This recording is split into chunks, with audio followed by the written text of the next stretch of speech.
there is no comparison for me to any other event that I go to.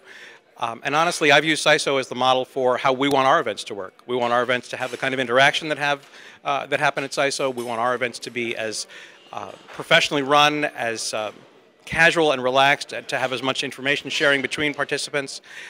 And I think the best evidence of that is that the last two events we've done have been places where SISO is doing their events. So we're following a close track, but I use SISO as my benchmark.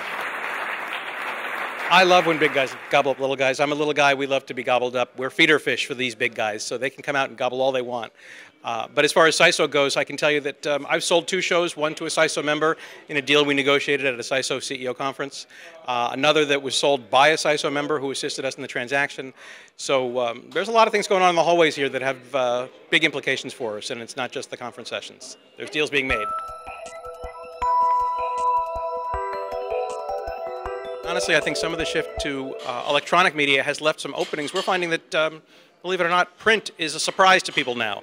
And so when they get a mailing or they get a postcard, it's getting more notice than when the mailman came with a bundle of mail. There's less mail moving, and for us at least, we're finding that some of that mail is getting noticed before.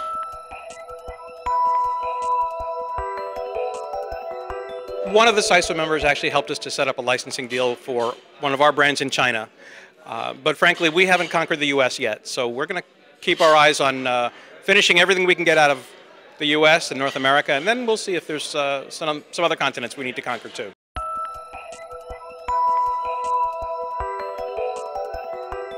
We've taken the best buyers in a particular market segment, brought them to meet vendors, and controlled the environment so that everyone is there talking to each other by prearranged appointments. It's kind of a speed dating setup. It's still live and it's still face-to-face, but no one has to bring a booth, no one has to roll up a carpet, and no one has to worry about shipping all kinds of things into a big exhibit hall.